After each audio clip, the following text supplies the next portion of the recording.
time Evil Geniuses played against Noble, in the regular season, was a 6-4 victory for Evil Geniuses on Border. They looked pretty strong, and that was back when Noble actually looked like they were playing better. So this is probably going to play a part in how these votes come out. But here we go. The Operator ban starting, and 2 hard destructors, but Thermite still in play. So this is going to be a really interesting clubhouse run. Thermite, of course, going to be very useful on the top 2 floors, and he will be essential on the bottom floor. However, the fact that there is no Hibana in play means that the drop-downs will not all be opened up, making the bottom site quite a lot more viable. I mean, and now we see Echo and Mira be gone as well. These are some pretty hard-hitting bans for both of these teams in terms of operators. Now, it's been ages, and I seem to see this every single week, is that the idea of a hard breacher being banned has kind of fallen by the wayside a little bit. You know, early in the season when operator bans were introduced, we've all noted that either Thermite or Hibana were almost always a must ban. But as of late, we've been seeing a lot of Lion banned. We've been seeing Pulse get banned. We've seen Ying get banned, Glaz get banned, possibly even Maverick. Speak of Glaz, he's going to get 6-picked onto from Buck. It's a Yeti going on to Glaz. Yeti usually playing the Buck, Crazy usually playing the Glaz, but you've got Crazy on Ash. So a bit of flexibility here to see as we'll go to Church and Armory downstairs, or Arsenal technically. Yeah, it does the first defense. It does not surprise that the basement will be the first site played, given that Hibana and Maverick are both banned. You know, typically on Clubhouse, Maverick is great for doing a lot of solo entry. You can make him push in through the dirt tunnel, and he can apply a lot of pressure. Hibana, of course, essential to opening up all of the drop downs, and now that's just not an option. So Thermite likely to be played every single round. I would be surprised if it weren't, though. Who knows? Evil Geniuses may surprise us. Noble, though, clearly, after banning Hibana, using Thermite as their main hard destructor, they're going to rely on that quite a lot. Now, I hope, for Noble's sake, that they have practiced with a lack of Hibana on a map like Clubhouse, and they know what they're trying to do here. Now, well, here's one thing that's not always a commonplace, in the way that teams function on Clubhouse is we're actually seeing quite an investment early on in the roam from Evil Geniuses. We saw they opened up the drop hatches upstairs inside of Cash and inside of Gym. It suggests that the way that EG is going to play this is it's going to be very fluid, and they're going to try to possibly get very aggressive onto Noble. And Noble is noted as one of the more aggressive teams in North America. You see Canadian upstairs on the Vigil. He's almost on a collision course with Glaz as Yeti has managed to get in onto the upstairs catwalk inside of Garage. There's a rotate hole there available for Canadian if he needs it. Crazy will join Yeti now as well, and it doesn't look like there's really much droning going on. It just looks like Breezy is doing solo drone work here inside of Cash. I want to say we just saw pre-play C4 not actually work out for Evil Geniuses. Detonated a little bit too early. Either that or for some reason we're Ash charging the floor.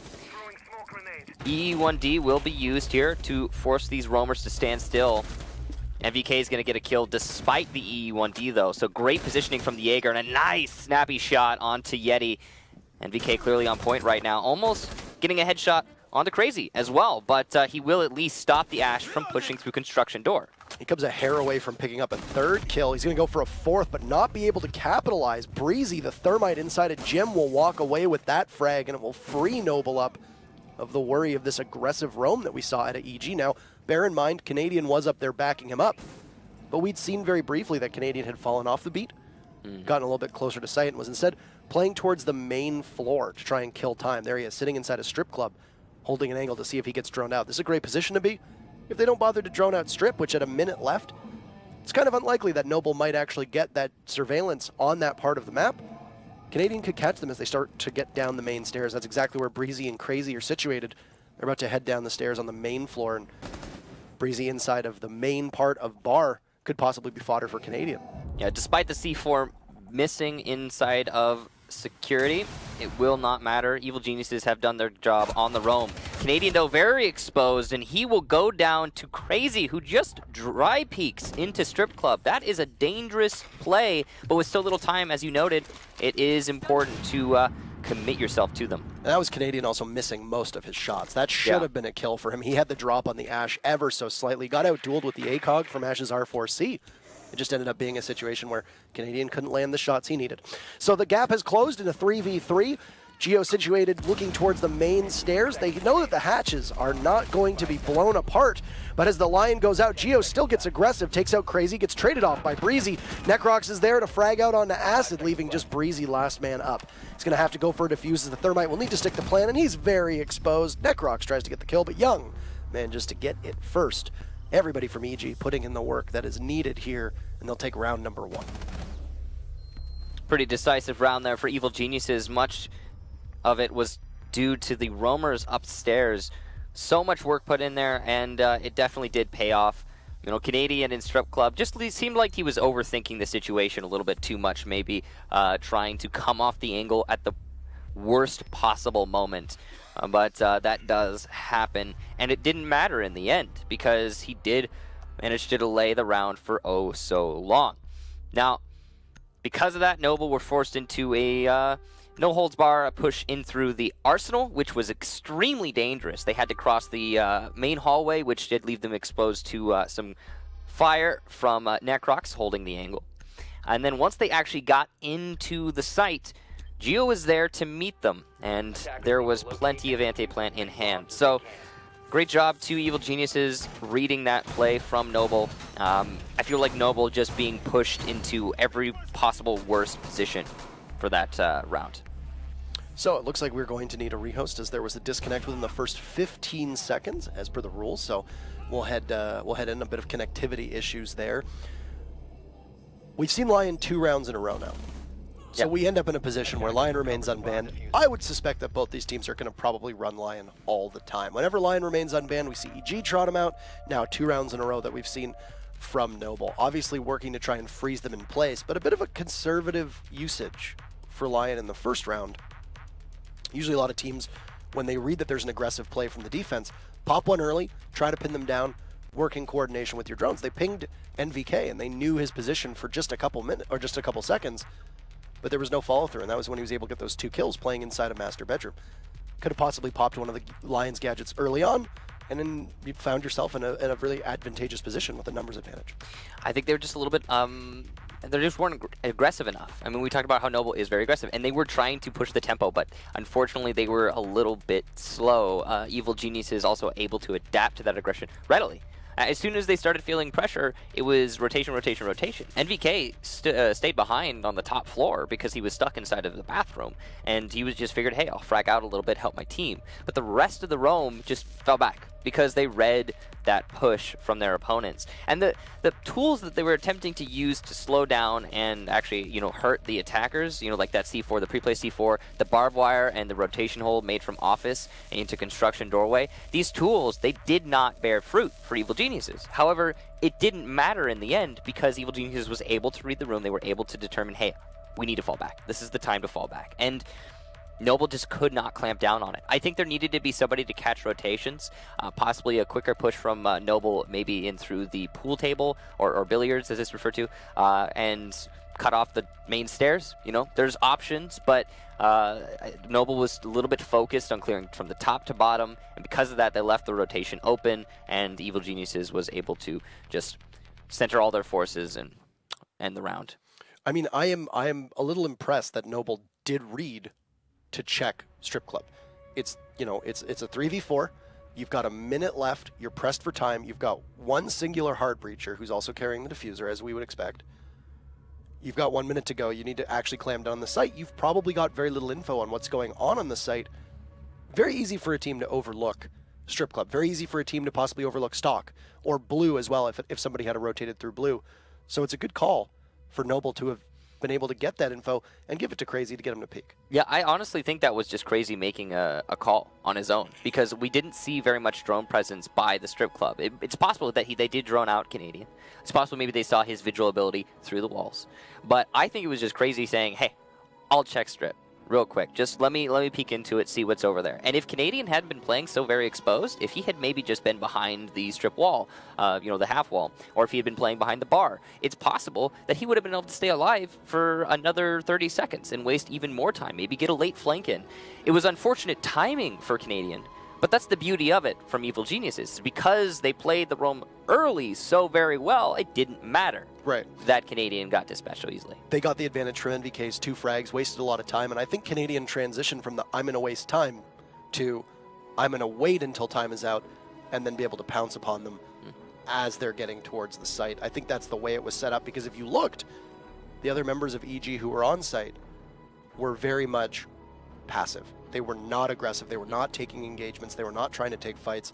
I think that the way that their setup was they had done so to specifically try and get Canadian to get those kills, and he's set up to feed for them. So he wasn't able to land his shots, and Crazy walked away with that kill, but that wasn't the be-all and end-all. We'll go back into the game, and we'll go to CCTV and Cash Room upstairs. How does this site shake out with just a singular hard breacher and Thermite available? So Thermite, of course, is the most important hard breacher on this site. However, a lot of the use you can get out of an operator like Maverick, for example, is not there. So you're not going to be able to deny the bandit tricking outright on the server wall. You're going to instead need to rely on operators like Thatcher and follow-ups with grenades. So you've got the buck here from the grenades, or from Noble, but you don't have Thatcher to clear out the ADSs, which means you're going to need to use Sophia Lifelines. You're going to need to use Ash Flashbangs. You're going to use anything you can, really, to clear out those ADSs before you start trying to nade the bandit, Young, who will be tricking on that server wall. So the complication there is that you leave yourself open. We've seen so many times a team set up on the west server wall to grenade the bandit, and then one defender will just peek and kill that player. We've seen it happen even when the attackers are expecting it, covering for it. Maybe they have 2 barrels pointing at the window while the one other player is holding out a nade. It doesn't matter. Usually, a simple peek while the attackers are exposed can result in a kill for the defense. And the problem with relying on flashbangs to clear your ADSs is it means you leave yourself exposed so much longer instead of just having a Thatcher EMP to clear out the ADSs in the first place.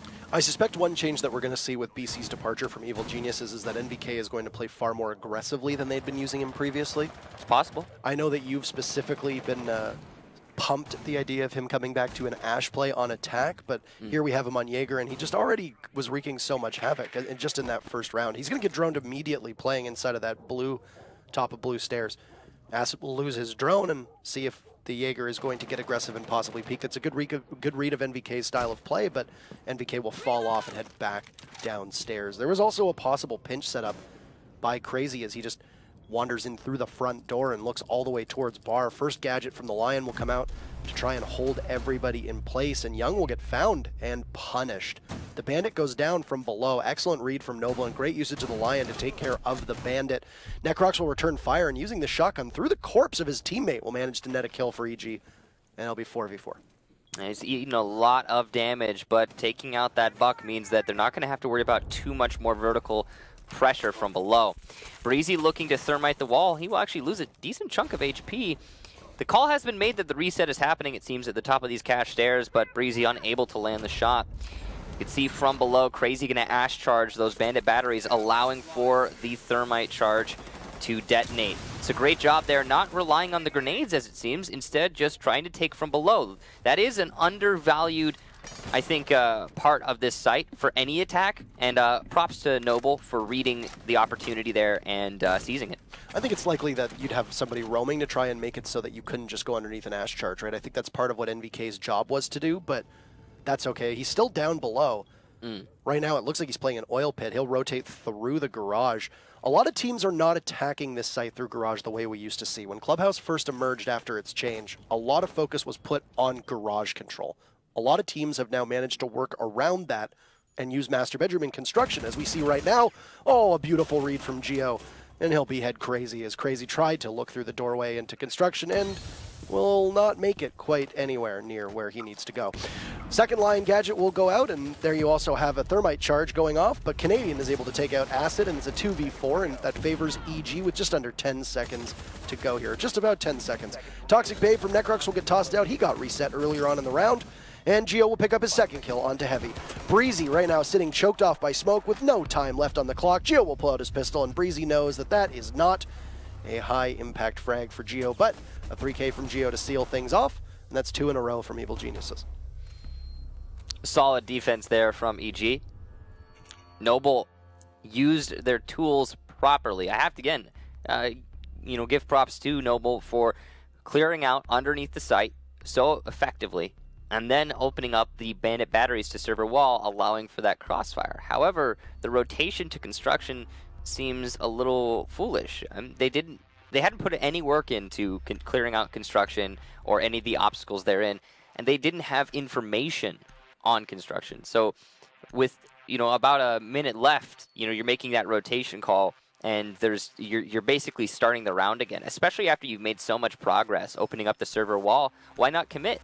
Why not force out the garage, which they also had control over? They hadn't cleared out any utility, but NVK was playing under garage. That was the only denial EG had. As soon as NVK was allowed to rotate up into garage, that ship sailed, and they were stuck in their construction push. But still, it is a little confusing that Noble did not choose to commit there.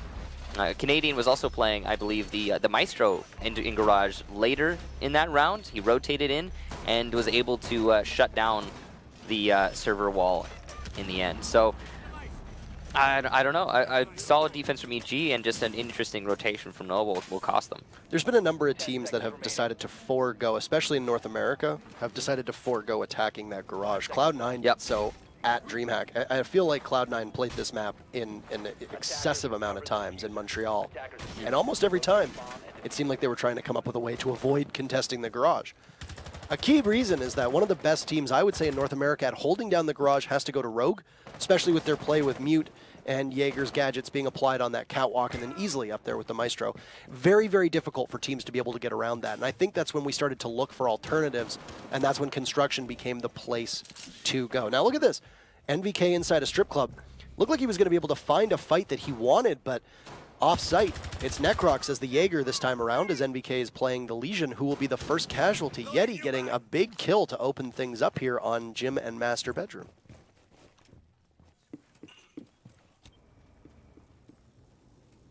A bomb has been located.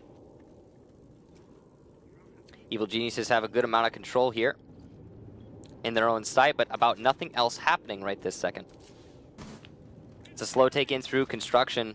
Noble just waiting for the opportunities to present themselves. You can see they're going to be working at that office wall. They do have the thermite to make that entry happen. Breezy's going to be stepping up to the plate. Grenades will be caught by the ADS, which means the bandit battery is not going to be cleared just yet, but the ADS has been cleared now, and Yeti can go for his second attempt, and it will be successful. Breezy now able to open up the wall means Canadian and Young are going to start feeling the pressure. Young, though, does have that shield in hand and will be able to slow down this push ever so slightly. There's still plenty of time for Noble, so they're not going to be too worried about that. It is going to allow Canadian the opportunity to get some kills based off his teammates' information. This is good assembling in terms of where the operators are for Noble. You've got one playing on Master side, and he will be gone. Canadian may be able to outduel Heavy. Can't go for the second, though, as Yeti will sustain some damage, but they won't be life-threatening injuries. Crazy will also pick up one for Noble, and this is what I said. Noble was in a great position here as they spread out their forces quite evenly. We've also got the thermite inside of construction, but Geo, who's just been so good today, will continue to do so. So you've got the Bandit and the Clash available. Young is in a very advantageous position, just trying to hold down this doorway as there goes the Lion, the final one. Acid on the main stairs, trying to push up. You see Young will give his position away for just a second, maybe trying to bait him out as Geo is inside a bathroom to try and greet Crazy. He'll get very aggressive. Geo will land the shots, almost missing. He'll go for the reload, and Acid's position given away in a 1v2 with a Clash remaining. This is almost a lose-lose situation, and we'll need some heroics here from Acid. He tries to trudge on, but from behind the shield, Geo will pop out. Young giving him the cover that he needs, and EG look currently indomitable. They are perfect so far through 3 rounds. A very solid defense as per usual for our Evil Geniuses. Noble, again, really do like their attack. I have to give them props for clearing everything efficiently, droning properly. Their utility usage is great. However, when they get into the actual fight portion of the round, that seems to be where Noble is starting to struggle. As soon as they actually confronted the anchors of Evil Geniuses, while they were able to get some kills, they were not able to establish a lead at any point. It just seemed that it would slip away as soon as they got it. So, I'm not really sure what to say. I guess Noble, maybe they need some more fragging potential. Maybe they need to double up on each other. Maybe they need players in a position to refrag. Either way, when pushing from construction like that, usually what you'll see is the attackers be shoulder to shoulder enough where they will just naturally be forced into that situation where you're going to get the refrags. It's going to happen because you can't avoid it. However, in that round, it wasn't the case. The Evil Geniuses always maintained their lead. They were always foot on the pedal, and they held on to their position. I think a big part of it was the Clash. The Clash managing to do so much delay, and then on top of that, the information that it afforded Evil Geniuses. I think that's one of the reasons why we're seeing a 6-pick onto a Montaigne now from Noble. They're aware of how powerful that shield operator can be, and they're trying to force it into their play. Well, I mean, it's also a downstairs hold. If you go back and you do a sufficient amount of VOD research, one of the biggest problems that EG had when they played against Cloud9, if you recall, was they banned smoke. At the time Schlongy was playing on Cloud9, you were anticipating that whenever Cloud9 played on Clubhouse, they would bring at least one shield, usually in Montaigne.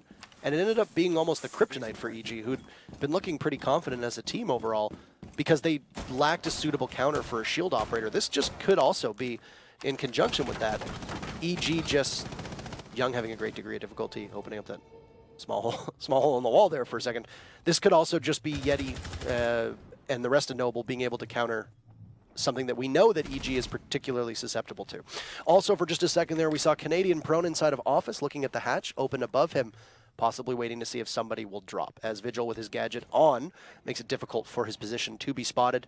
It was Yeti as well as Heavy, the Montaigne, who are positioned over there, but they have fallen off. They'll head instead towards the gym side of things, and Canadian will rotate as well. He sees the Montaigne, but will back off, realizing that taking that engagement with a shield, which is now fully extended, is a bit foolhardy. Anticipating that the shield might drop, NVK pushed up, so Noble will know that at least 2 members of EG's Roam squad were up top, both of whom have now headed back towards the main stairs. Yet again, a good read from Evil Geniuses. Recognizing they don't need to fight their opponents upstairs and can just wait out the time. Canadian playing by the bathroom, very dangerous spot to play, and the C4 has been called out thanks to some great drone work from Noble. They're also going to be opening up that floor just to try and gather information on anyone playing at the bottom of the stairs. Necrox will take out Breezy, and Geo pushing up the main stairs will eliminate Yeti. So already a good start for Evil Geniuses as they clamp down here. The Montaigne has strayed far afield and is not able to help out his teammates. The last 2 which are over by blue now. It seems Noble have called a rotation. Though at this point, the round seems all but over. It's going to be hard for them to make a blue push exclusively turn into anything on a basement attack, even if they have a Montaigne. I mean, and the Montaigne will have to be the one to take point here. They still have a Lion available, and there you go. The first gadget will go off to try and keep them all pinned down. And that's Heavy finding 1 Legion Mine, and then finding another with his foot. There's Geo, though, almost goes for a team kill. Oh, no. I think he gets a bit confused. Tries to soften up Necrox, who'd already been felled, and Geo will take out Acid. A Montaigne is last one left as Crazy gets down by NVK, and you're in a 1v4 situation. This is unwinnable. Canadian will manage to clean up that last kill as he drops Oil Pit, and it's 4-0 for EG. Well, very fast 4-0 at that. These rounds have all been very swift because Noble have been pushing it with the attacks.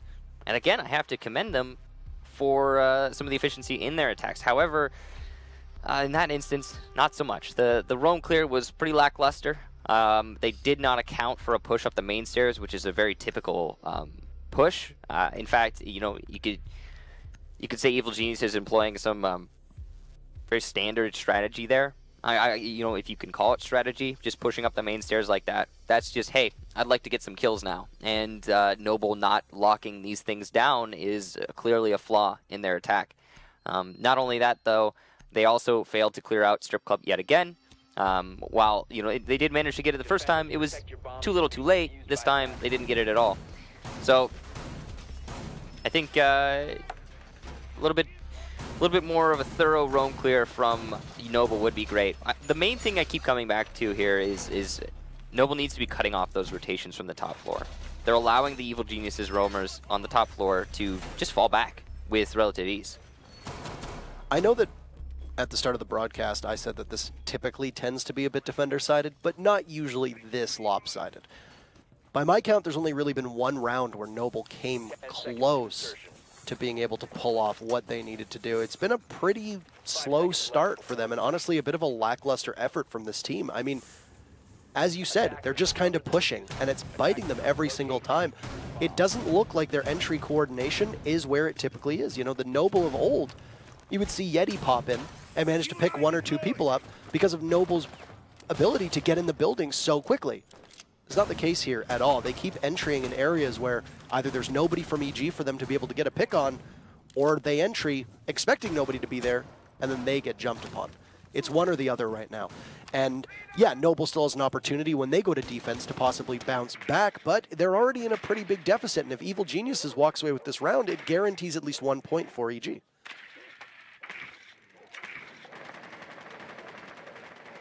They're looking strong to get that 1 point. Information called out on the roamers just under the site. And that's obviously been the focus for Noble every time they've attacked on the cache. Gonna be focused on that yet again. They still have the buck in play, of course, Yeti. The most powerful operator in this round for the attack. He needs to be maintained, safeguarded, as much as your Lion would be. And he will make his way into stock. This is where he can really do some damage, but he's waiting for marks from his teammates, or no, just looking to clear out the bandit batteries, which will allow Breezy to thermite the wall if he hits his mark. NVK in the front door will win the fight against Crazy, and Yeti immediately refrags. So well done to Noble for getting that refrag. However, no Zofia means no lifelines, which means less disruption. So when the actual site push comes, Noble will be at a slight disadvantage compared to where they were earlier. And that's, of course, where we've been seeing Noble struggle so much, when they're going for the actual site push. The clear at the beginning can be difficult, but when they actually get into the rough and tough of it, they almost never win. Here's another stumbling block that we're going to possibly see from Noble, is that this was the first real effort that we've had of them possibly trying to take Garage, and who's positioned up there but the Maestro of Canadian just sitting and waiting. One of those Capitao asphyxiating bolts will be used to try and ensure that Young can't bandit trick on the wall, and there you go, the fire will clear. Breezy will be quite successful at getting it, but won't live too much longer. His exothermic charge put to good use, but Canadian positioned up top on the Garage will manage to get a kill. He's under heavy fire though, and will be finished off by the para of Heavy. Canadian missing an uncharacteristic amount of shots so far in today's matchup. He also missed quite a bit on Yeti. As you can see, didn't hit him once. I get that LMG can be difficult to control, but typically you're not missing those shots. Timer perfectly situated for those smoke grenades to go out, or the gas canisters to go out from Necrox. He'll pull out the SMG-11 and try to take Yeti on the main stairs. Yeti will get dealt a lot of damage and wait for him to re-peek. Yeti will have to stop to pull out a goo mine, but he'll get felled by Necrox, and it's a 2v3. That favors EG for the moment. Geo, who's been so good today, a double kill, but Necrox will technically get credited with the last one as the remote gas grenade finishes him off. It was a down from Geo, though. Technically should have been a 2K for him in the dying seconds. A double kill, and EG has guaranteed themselves 1 point as it's 5-0. Noble have been looking very solid when clearing out the roamers, when trying to establish external control. But as soon as they get into the fight with the anchors, I said it before, I'll say it again, they just seemingly cannot win that fight. Every single time they manage to get one pick or another, the Evil Geniuses defense just cuts off the limb and cauterizes the wound, and they isolate. And they manage to do it several times throughout that round, starting with, of course, MVK by the front door. Okay, well, that roam game isn't working anymore. No problem. Now we're relying on just the anchors. Well, okay, we can't hold server anymore. No problem. Now we're relying on the cache and cache stairs. And then even when they started being pressured from those two positions, they never lost that. They always had something to fall back to. And when the defuse plant inevitably went down in Garage, another thing, you know, Evil Geniuses lost that, and they said, no problem, we can handle it. They just denied the defuse plant in the end because there was so little time. Noble put in a lot of time clearing out all those things, and ultimately didn't get enough out of them to get them a win. Now they're going to be rotating to defense, so they're going to have to win 5 rounds in a row to get a draw, which Evil Geniuses will, at the very least, get 1 point out of this match because of that 5-0 scoreline. But I'm guessing they're angling for the 3. This is just absolutely incredible to watch this happen. A major bounce back, I think, from a lot of people who, there were some doomsayers online saying that, you know, losing BC was almost a mortal blow to Evil Geniuses, and I think that was really discrediting their ability to come back. And I mean, it's difficult because our job as casters is in part to break down everything that we see, and there's been some highlights from Noble in a couple rounds, but really overall, there's not a large body of work to go through here in this particular matchup. It's really been all EG just absolutely consuming Noble. And for a team that's found themselves on a bit of a precipitous decline for the last couple weeks, this comes at a really bad time for Noble because we saw before the show how close these standings are.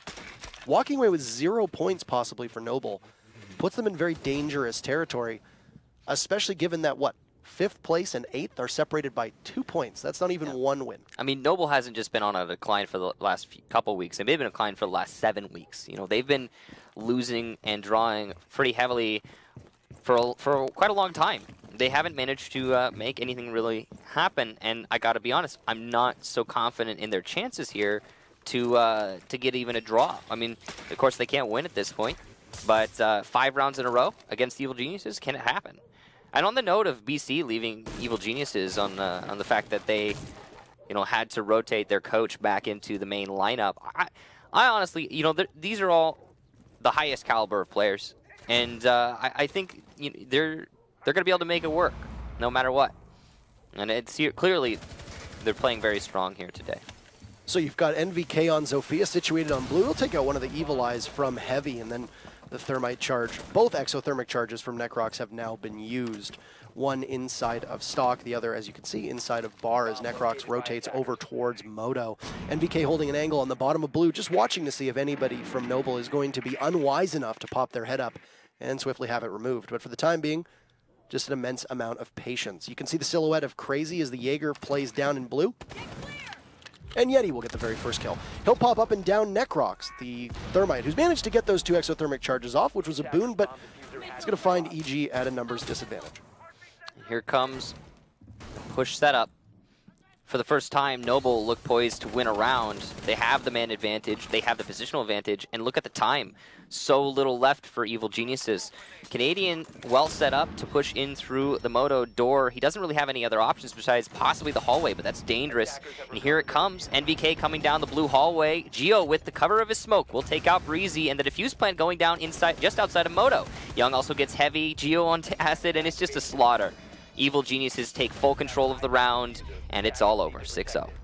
There have been a number of 6-0s in North America this season, but yikes, you can't believe that. A number of Noble players getting 1 or fewer kills, and as much as KD is not your primary focus here, you walk away from this match with not much to show for it. If I was Noble, I'd be very disappointed in that, and I'm sure if you take to social media, you'll probably see them expressing the same thing. A great match for Geo, though. His best since joining the team. 0 deaths in this, well, after the rehost, mind you. I believe he might have died before the rehost. He died in the first rehost? Either way, he got 11 kills out of those 0 deaths after the rehost. So that's